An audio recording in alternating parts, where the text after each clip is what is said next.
Hello friends, good evening. Welcome back to my channel. வாங்க இன்றைக்கி என்ன ரெசிபின்னு பார்ப்போம். இன்றைக்கி சூப்பரான லஞ்ச் ரெசிபி தாங்க. இதுதான் பார்க்க போகிறோம். வீடியோ ஃபுல்லாக பாருங்கள். இது என்ன ரெசிபின்னு உங்களுக்கு டீட்டெயிலாக புரியும்.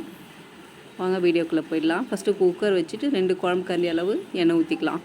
பிரிஞ்சி இலை, சோம்பு, பட்டை, லவங்கம், ஏலக்காய், 2 பச்சை மிளகாய் எல்லாத்தையும் போட்டு வதக்கிக்கலாம். 3 பெரிய வெங்காயம் பெருசாக கட் பண்ணி வச்சுருக்கேன். 5 தக்காளி பொடிசாக கட் பண்ணியிருக்கேன்.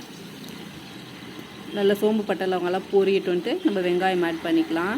வெங்காயம் கொஞ்சம் வதங்கட்டும்.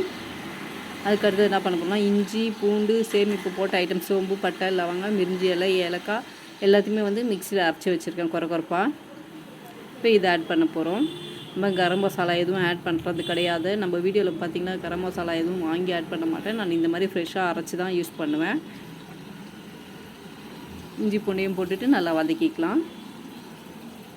இப்போ அடுத்து என்ன பண்ண போகிறோம்னு பார்த்தீங்கன்னா, அவரைக்காய் தான் எடுத்து வச்சுருக்கேன். இது ஒரு 300 கிராம் அளவு இருக்கும். அவரைக்காய் பொடிசாக கட் பண்ணி எடுத்து வச்சுருக்கேன். நல்லா அலசிட்டு கழுவி எடுத்து வச்சுக்கோங்க. கட் பண்ணிவிட்டு அதையும் சேர்த்துக்கலாம்.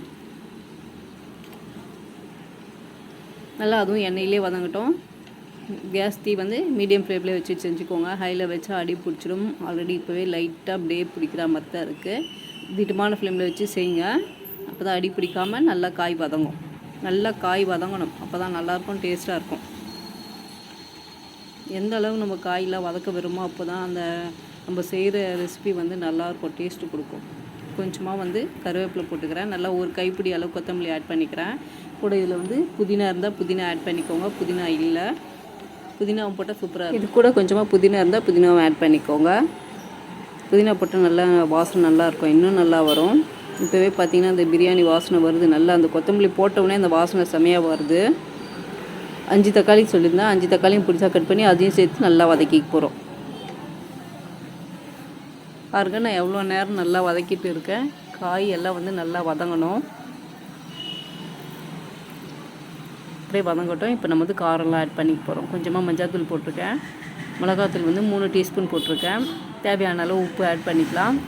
காரமும் உப்பு அவங்கவுங்களுக்கு எந்த அளவு தேவையோ அந்த அளவு போட்டுக்கோங்க. நம்ம 3 டீஸ்பூன் ஆட் பண்ணியிருக்கேன். 2 பச்சை மிளகாய் வேறு போட்டிருக்கோம். அதில் 3 டீஸ்பூன் போட்டிருக்கேன். இப்போ அப்படியே கலரிடலாம். தண்ணி ஊற்றாமல் அப்படியே வதங்கணும் நல்லா. அப்போ தான் நல்லாயிருக்கும்.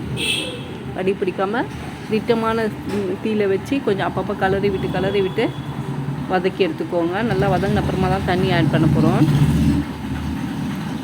பாருங்கள், இப்போ எந்த அளவு நல்லா வதங்கியிருக்கு. நம்ம ஊற்றின எண்ணெயெல்லாம் பிரிஞ்சு எந்த அளவு வந்திருக்கு பார்த்திங்களா. நான் தண்ணியே ஊற்றலை, நல்லா வதங்கியிருக்கு. அந்த அளவு நல்லா வதங்கணும். நல்லா காய் பாருங்கள் எந்த அளவு சூப்பராக வதங்கியிருக்கு.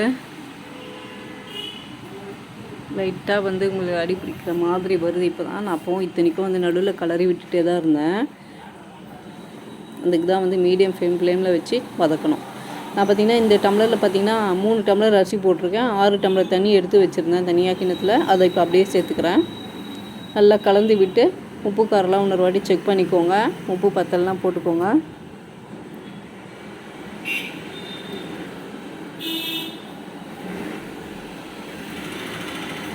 உப்பு கொஞ்சம் கம்மியாக இருக்க மாதிரிக்கு நான் உப்பு போட்டுக்கிறேன். அவ்வளோதான். இது அப்படியே நம்ம கொதிக்க விட போகிறோம். அரிசி நல்லா ஊற வச்சுட்டு செய்யுங்க, அப்போ தான் நல்லாயிருக்கும். பாருங்கள், தண்ணி இப்போ எந்த அளவுக்கு கொதிக்கும் போது நம்ம அரிசி ஆட் பண்ணிக்கலாம். இதில் நம்ம பார்த்திங்கன்னா தயிர் சேர்க்கல, லெமன் சேர்க்கல, அதெல்லாம் சேர்க்காம தான் செஞ்சிட்ருக்கோம். அரிசியும் போட்டுட்டு நல்லா கொதி வரட்டும். நல்லா அந்த தண்ணி அரிசியும் சேர்ந்து கொதிக்கும் போது குக்கரை போட்டு மூடி வெயிட்டு போட்டு ஒரு 10 நிமிஷம் வச்சு இறக்கிடலாம். பார்க்கும்போதே கலர்ஃபுல்லாக இருக்குது. வதக்குனா தான் உங்களுக்கு அந்த கலர் லுக்கு கூட வரும். எப்போவுமே காய் கூட நம்ம செய்யும் போது நல்லா எந்த அளவு எண்ணெயில் போட்டு வதக்குறோமோ அப்போ தான் உங்களுக்கு அந்த கலர் லுக்கு கிடைக்கும். பாருங்கள், 10 நிமிஷம் கழித்து நான் இறக்கிட்டேன். சூப்பராக சாதம் ரெடி ஆகிடுச்சு. அவரைக்காய் சாதம் இன்றைக்கி லன்ச் பார்த்திங்கன்னா இதுதான். சூப்பராக இருக்கும் அவரைக்காய் சாதம். இந்த மாதிரி செஞ்சு பாருங்கள். இலையில லைட்ஸாக கொத்தமல்லி தூவிக்கலாம். அவ்வளோதாங்க. அப்படியே ஒரு கலர் இல்லாம் சைடெல்லாம் எண்ணெய் மிதக்குது. அப்படியே நல்லாவே இருக்குது. இந்த மாதிரி அவரைக்காய் சாதம் செஞ்சு பாருங்கள். செம்ம டேஸ்ட்டாக இருக்கும்.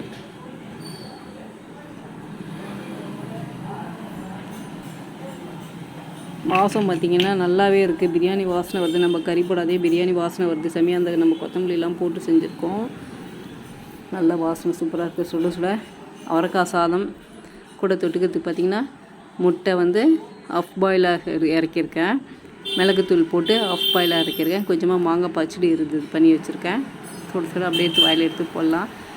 சாதம் பார்க்கும்போதே சூப்பராக இருக்குது. டேஸ்ட்டு வந்து இன்னும் சூப்பராக இருக்கும், அல்டிமேட்டாக இருக்கும். முட்டையோடு அப்படியே சாதத்தை எடுத்து சாப்பிட்டு பாருங்கள், செம்ம டேஸ்ட்டாக இருக்கும். நீங்களும் ட்ரை பண்ணுங்கள். இதே மாதிரி அவரைக்காய் சாதம் வந்து ட்ரை பண்ணுங்கள். எப்படி இருக்குன்னு கமெண்ட் பாக்ஸில் கமெண்ட் பண்ணுங்கள். இந்த வீடியோ பிடிச்சிருந்தா லைக் பண்ணுங்கள், கமெண்ட் பண்ணுங்கள், ஷேர் பண்ணுங்கள், சப்ஸ்கிரைப் பண்ணுங்கள் ஃப்ரெண்ட்ஸ். தேங்க்யூ, பாய்.